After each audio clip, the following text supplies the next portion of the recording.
Hey, welcome back, friends. Today we're going to paint this beautiful Montana stream. We're going to change the surroundings just a little bit, give it a little bit more depth. I'll explain what I'm doing as we go along. I'm Stephen Rathburn. Let's get started. Right now, Montana is in the dead of winter. The ambient temperature is minus 22 with a minus 40 degrees wind chill, and that's Fahrenheit. I took this photograph quite a while ago, so we'll paint from it today. We're definitely not doing any plein air today. I've used the program called Krita to make some changes to the photograph, just to see what a final oil painting would look like.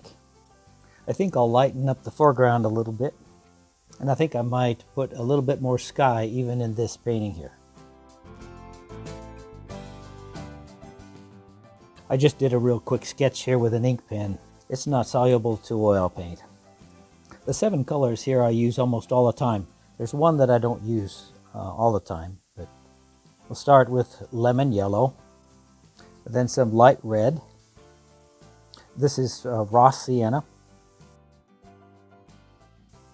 I use a lot of alizarin crimson. This is cerulean blue. I seldom use this, but it works well in the lower half of Montana skies. That was burnt umber. Payne's gray in the corner there.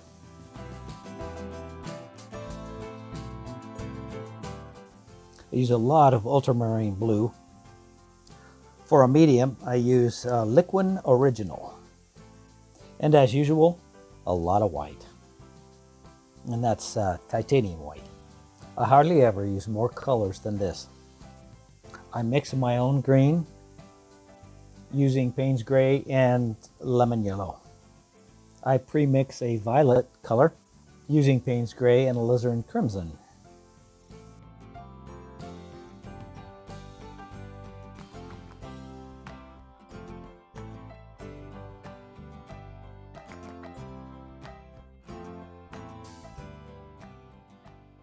And that's just straight ultramarine blue and titanium white. I usually always start the sky off with a little bit of liquid, and then I mix a little bit of titanium white in that. That serves as kind of a lubricant, if you will. We'll start off with the sky that really isn't in the original photograph, but I thought I would add some depth to the painting here. And I add a little of that cerulean blue towards the bottom.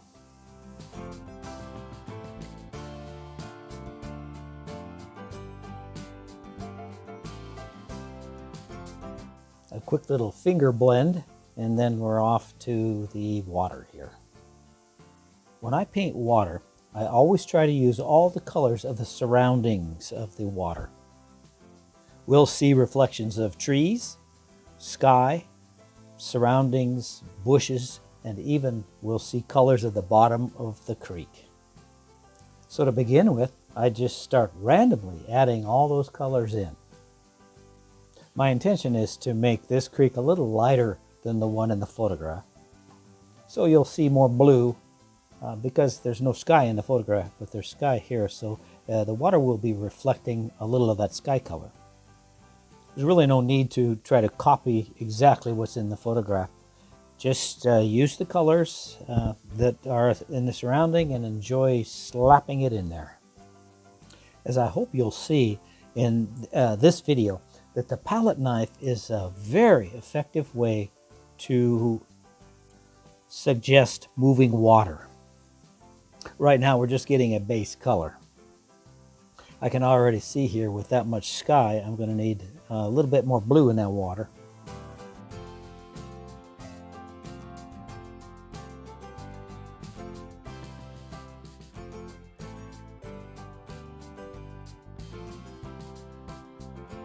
As water comes closer to us, it stops being as reflective, and we begin to see the bottom of the creek through the water.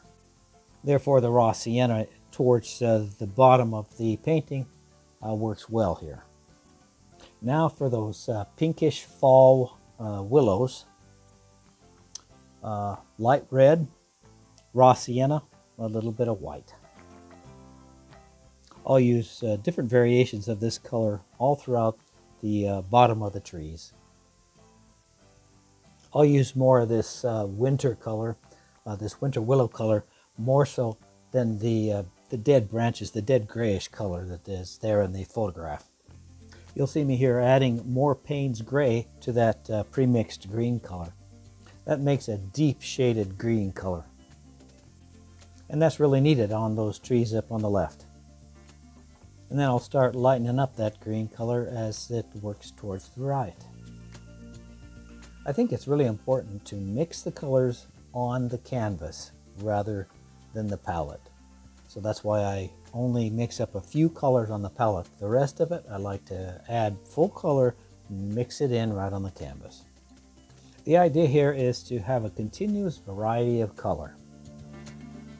You'll see as we go along here that many of the colors that I'm putting in here aren't in the photograph, but that variety sometimes makes it interesting.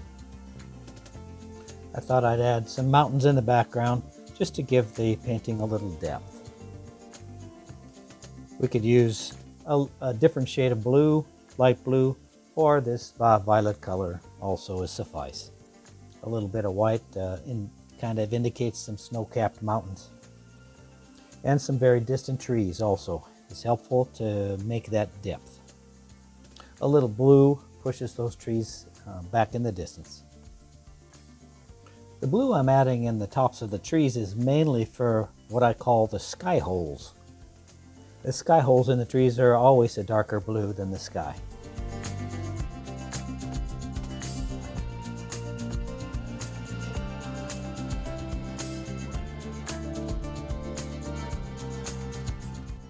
I'll start the rocks on the left with the darkest of violet color.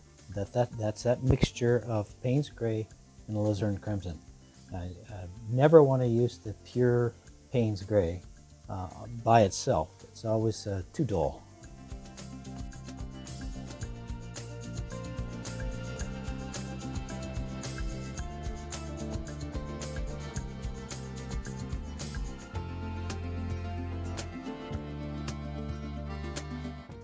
And again, for a little variety, a little blue, a little white here and there.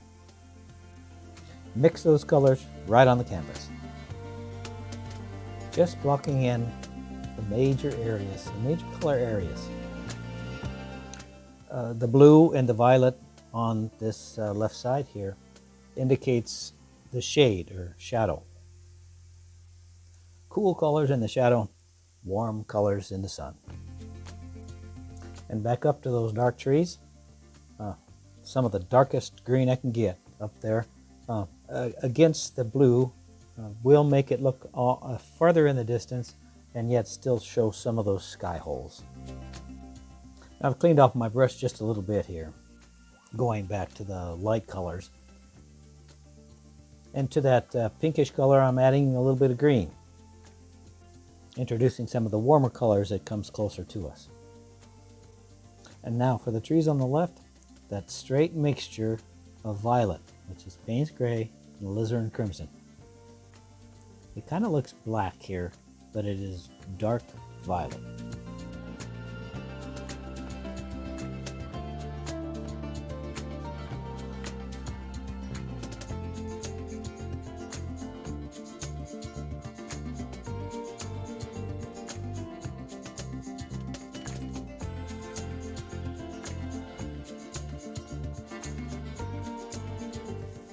Using some titanium white here, just mixing it in with that those distant trees, it gives it just a little bit more structure to the trees in the background. This violet color on the trees on the right indicates just some of the dead twigs and everything in between the trees. And more ultramarine blue for the sky holes. Light red, raw sienna, burnt umber for that bank on the right. A constant variety of those colors keeps it interesting.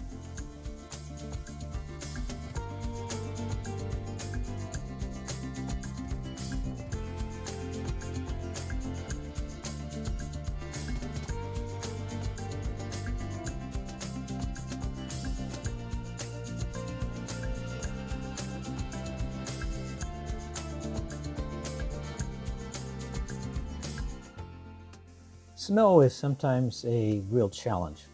I find it easier to start with the shaded areas of the snow first, in oil color anyway, and ultramarine blue and a little white for the shadows, and then I'll work my way into the lighter areas of the snow with the white.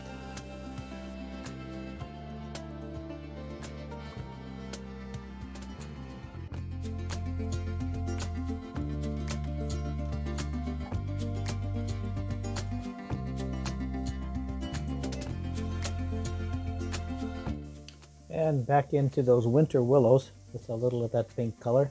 Different varieties of those shades work really well.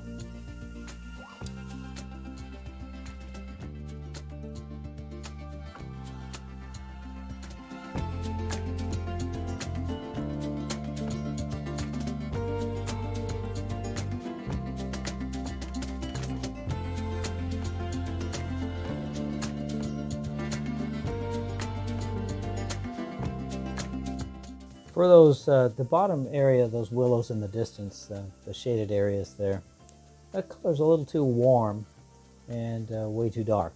I'll have to fix that later. It's so dark, it's too far off in the distance to be that dark.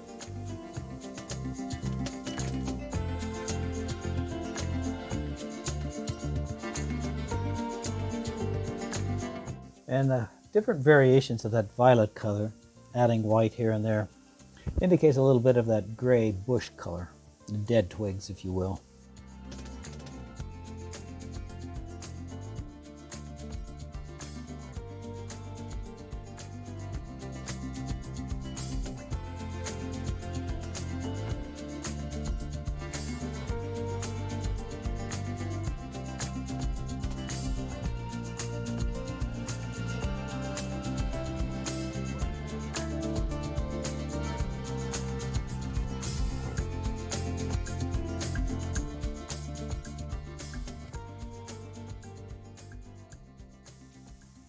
Now that we're getting most of the areas and the colors blocked in, I can see that the sky color is a little bit too dark.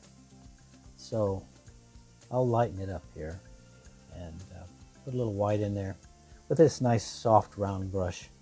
And the paint is still fairly moist and pliable. I can do that. I'm going to leave it a little bit looking like clouds in the distance also. So I'm not going to blend it entirely. You'll see a lot of those wispy clouds in Montana here. As I work in the tops of those trees on the right, you can see that in the green on my palette, I've added more of that violet mixture, which makes it a deeper green.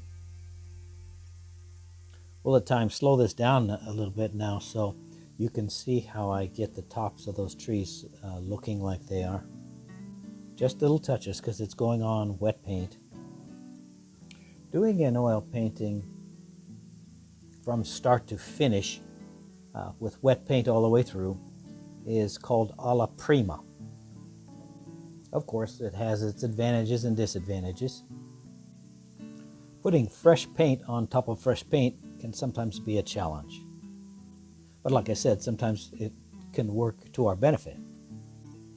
When we want to get some real thin line detail, then we want to thin the paint down real thin when we put it on top of the wet paint. And when you want to use a really fine brush, somewhat like what we call a rigger. But in other cases then, to create kind of softer, rougher edges, a little bit more of a larger brush, if you will, and really loading up the brush and just barely touching it on the canvas also is effective.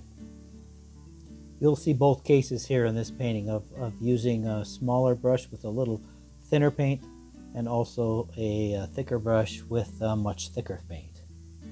Scraping with a palette knife is not done nearly as much in oil painting as it is in watercolor, but it's very effective at times, but you don't want to overdo it. Now you can see I've switched to a smaller brush. This is a fresh brush, first time I've used it, and it's got a nice point on it, and for some of the details this is helpful. Again, the thickness of the paint will still make a big difference. The paint on this new brush is still pretty thick, so I still just want to use very light touches. And here also you can start to see the effectiveness of that blue that was in the background for those sky holes. Right now on the tops of these trees, I just want to make an effect of kind of rough look that's very light, not really dark. So I don't need as much paint on my brush, but I just want to still do very light touches. As you'll see here, just these very light touches indicate branches, but they're way off in the distance. Now for the trees on the left, you'll see here I'm putting straight alizarin crimson right out of the tube. It's such a contrast in the green, but it also makes great real dark shadows. It kind of brings them to life, if you will. Now for a few small trees way off in the background, I don't want it quite as dark. You'll see me mixing just a little bit of lighter color in that, just for a couple of small details, not too much. And in this case, I have thinned it down just a little bit, but not very much. To create a thin line here, you'll see me just trying to make a real fast but very light touch. And sometimes it's so light that it doesn't show, so I just keep trying, but very lightly. This makes what's called a dry brush effect.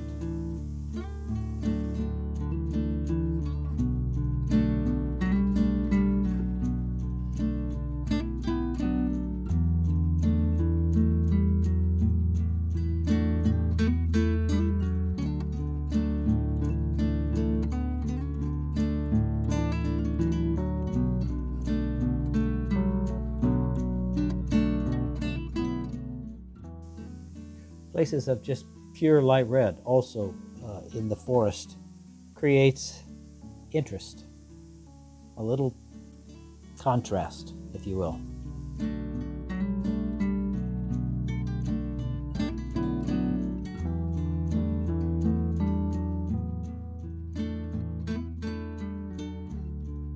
Now it's time to get some detail in the water.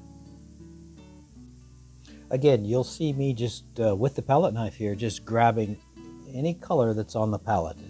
It doesn't have to be exactly like either the photograph we're painting from or the scene we're painting from. Just randomly grab a color and work it in. I mentioned before, the palette knife is really effective for this.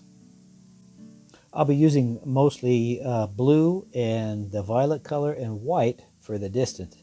And as the water comes closer, I'll start adding more warmer colors.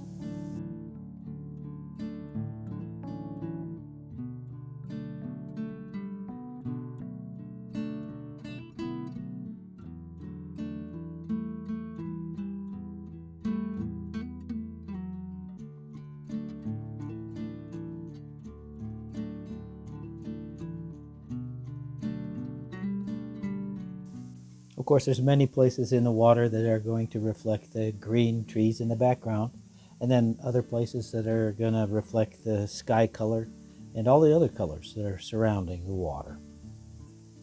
I'll slow it down here so you can see me with the palette knife grabbing every sort of color that's on the palette. A little white, a little raw sienna,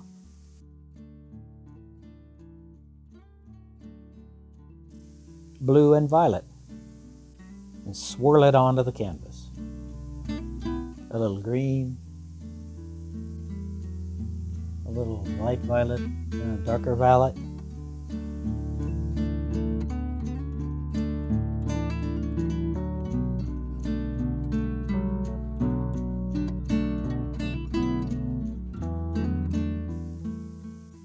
As I make those strokes right up against the rocks, you'll see how the white came off the palette knife first, but then slowly changed to the blue that I put on the palette knife at first.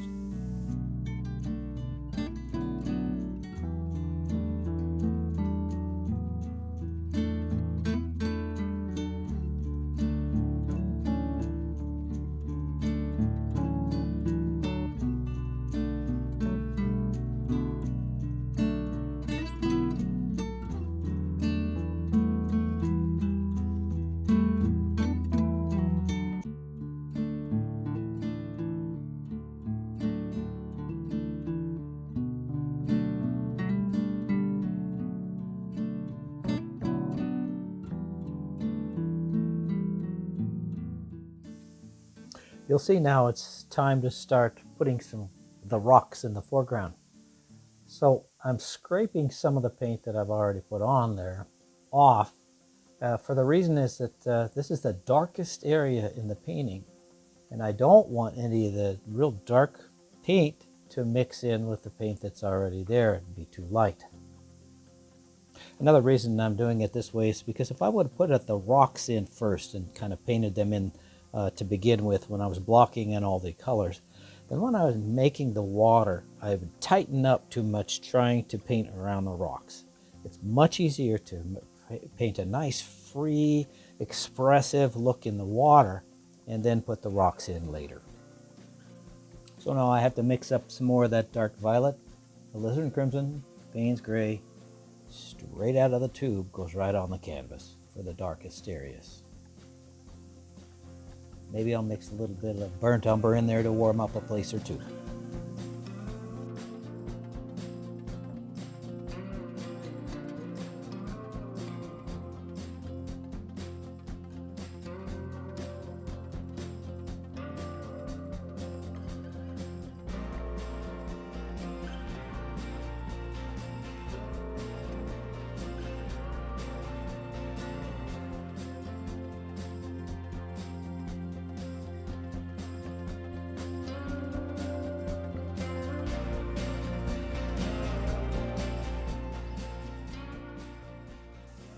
Now as I'm putting some of the lighter color on the rocks, I slowed this down a little bit so you can see I'm doing somewhat the similar thing that I did with the palette knife. Is on the brush I'm putting several different colors on the brush before I paint it onto the canvas, and then I let it kind of marble together, if you will.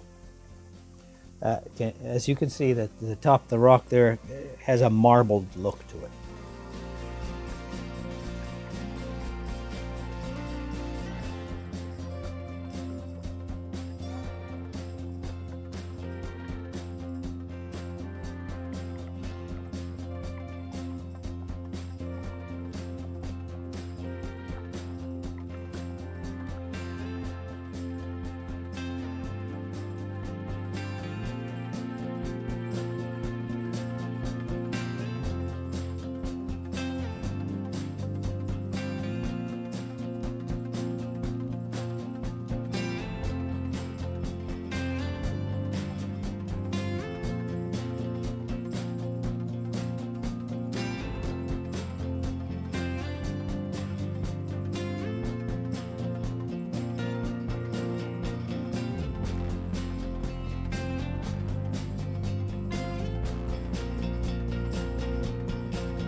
And again, we don't want too much detail, just as you can see, I've slowed it down a little bit here as I'm making the rock-like type look on the left of the shore there.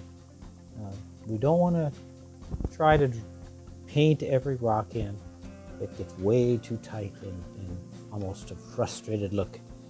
Keep it nice and free, easy, just touch here and there. You'll see I roll the brush just a little bit to get some fresh paint from one side to the other, and many times I'll mix two different colors on the brush. Just touches, little light touches here and there.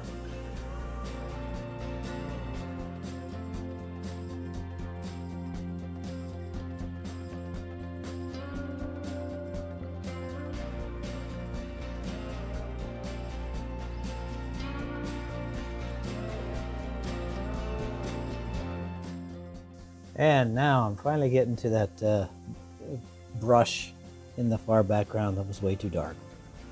There's a little bit of violet in there. Lightens up that darkness, puts a little bit of shape, a little bit of detail, but not very much, but a little bit of shape to it, but definitely lightens it up so it looks farther off in the distance. We take some of the darkest color and put it just right underneath the snow. It always helps that snow pop.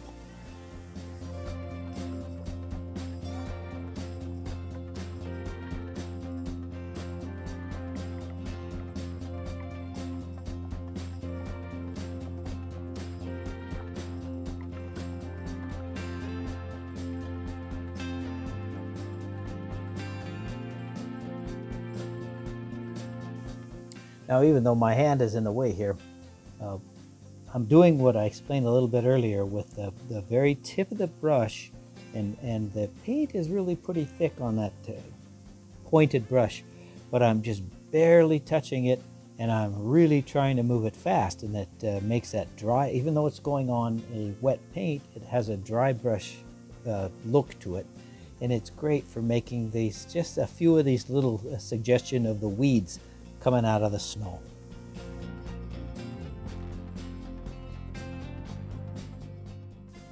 I switched back to a little flat brush here to put some more, just a couple shadows in the water here and there, especially around the water that flows over the rocks.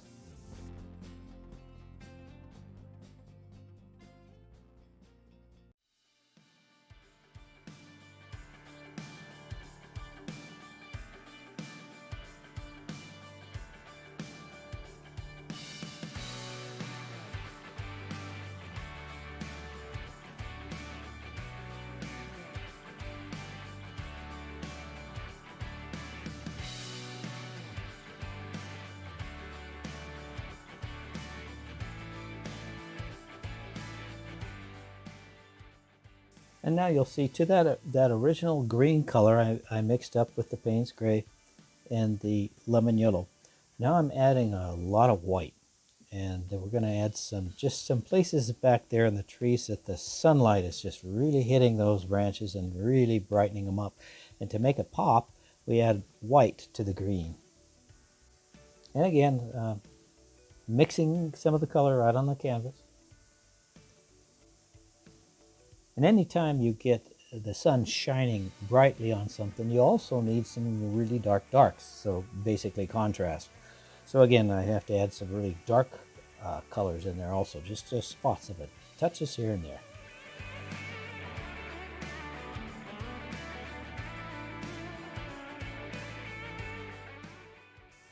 And so the snow on the right-hand side of the creek there, you'll see when I add the blue for the shadows, it starts to bring that snow to life, if you will.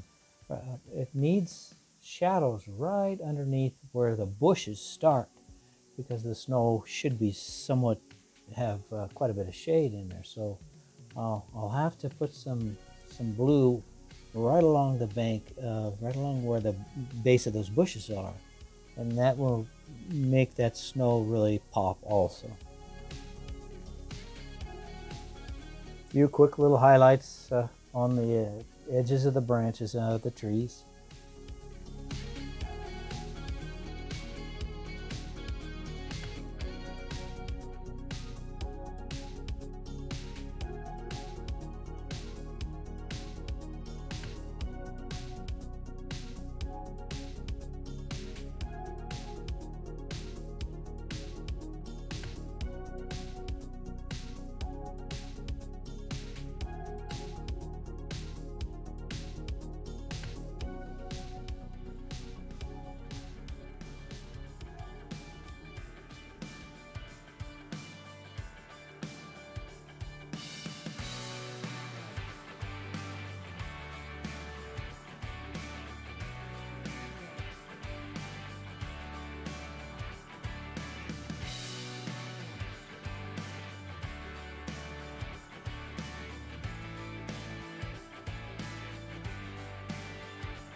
So there it is, good enough for now.